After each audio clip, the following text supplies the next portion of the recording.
There's more than one for sure, Natalie. I'm gonna give you two. Sorry. Oh, Um, number one was when I discovered that cannabis was really medicine. And so briefly, back in pharmacy school, once again, Pittsburgh, Pennsylvania, in the late 2000s, I'm learning about medicine, pharmacy, pharmacist stuff, right? And in that time, no one talked to me about marijuana. It was taboo, right? However, at that same time, the woman that I'm dating, her grandmother has developed cancer, terminal, stage 4, pancreatic, life-ending cancer. And, I had also at that time picked up a habit with my friends to consume some brownies here and there, and I would make some. Well, Granny had, from a long time ago, had tried marijuana and said that it might help. So she requested some marijuana brownies, or cake is actually what we ended up making her, on her deathbed within a week to live.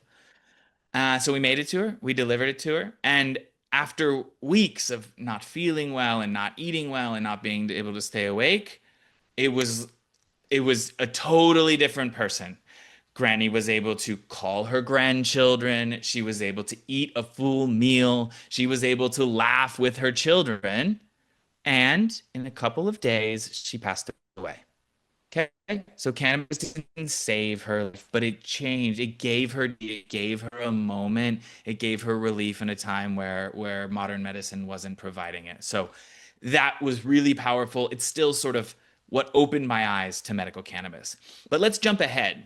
Let's jump ahead to after I got my pharmacy degree. I became a practicing pharmacist, but then in around 2000, 2020, pandemic times, I went back to school and I got my master's degree in medical cannabis science and therapeutics. Okay. While I'm in school, because I'm telling everybody, hey, I'm in school, I'm making content, blah, blah, blah. I had a friend, a very religious conservative friend who was working with me, and he told me, hey, Alex, my friend, has developed severe cancer. They want to try marijuana, but they're very, he's never touched it. He's afraid it's not going to help. He doesn't know who to talk to. He wants someone reliable. So I was able to get on the phone with Alex and his wife and talk to them about what's the state of Alex, how is the cancer, where are we at in chemo. And they were very afraid. They were very, concerned about, the things you hear that's a drug of abuse. You might become addicted. It's bad, right? Just in general, it's bad, looked bad upon. Your doctor won't like it. But they decided to take a risk on cannabis and trust me. And the next 6 months, which was the last 6 months of Alex's life, he fell in love with these cannabis gummies. They provided him pain relief. He was able to enjoy his family. He could still have a good meal, even though he had stomach cancer. That was slowly, stopping any sort of enjoyment. Cannabis provided such relief that it took someone who was a highly religious, never touched cannabis medicine to all in. They believe that everyone needs to know, people in the church need to know, and it just totally flipped a switch.